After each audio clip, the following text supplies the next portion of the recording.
Sika mpiasa-panjakana indrindra isika tao amin'ny ministera fahasalamana tokoa dia namaly ny antso misy ny zava-boaka rehetra tsy novainay ny mezahanay nandamina ny budget mpanjakana nampiakarinay 14 milliards ny budget ny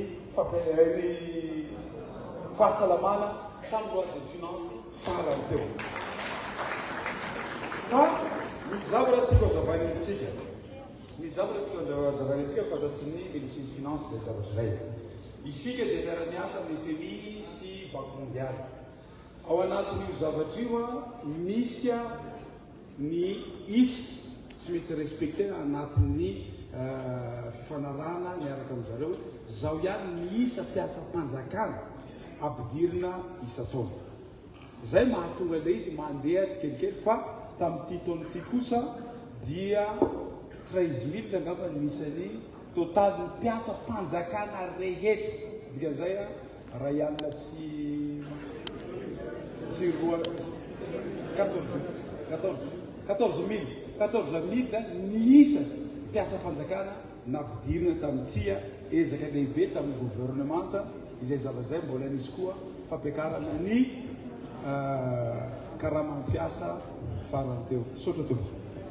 Fanambarana mampatsiahy vahoaka malagasy sy ny filoha fanavaozana izahay fa niara-tolona teny Akanjo isika. Mankasitraka ary vonina hanampy izahay araka ny fanarahana teny Akanjo.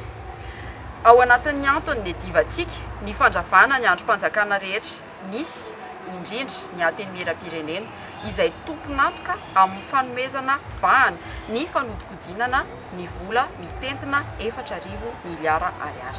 Mbola tsy tafiditra ao anatin'io ary ny vola nisy ady.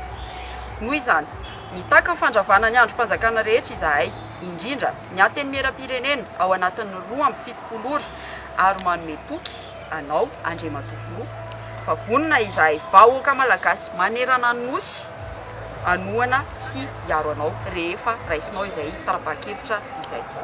Takinay ny ampijoroana ny Assemblée Constituante izay misy tanora mpitolona 570 isanjato ary ny Conseil des Sages ahitana ny ray aman-dreny ara-pinoana, ny ara-drazana, ny olobe maro samihafa, ny OSC ary ny mpitolona anaty Assemblée Constituante. Fanamafisana ara-dalàna ny fitakiana.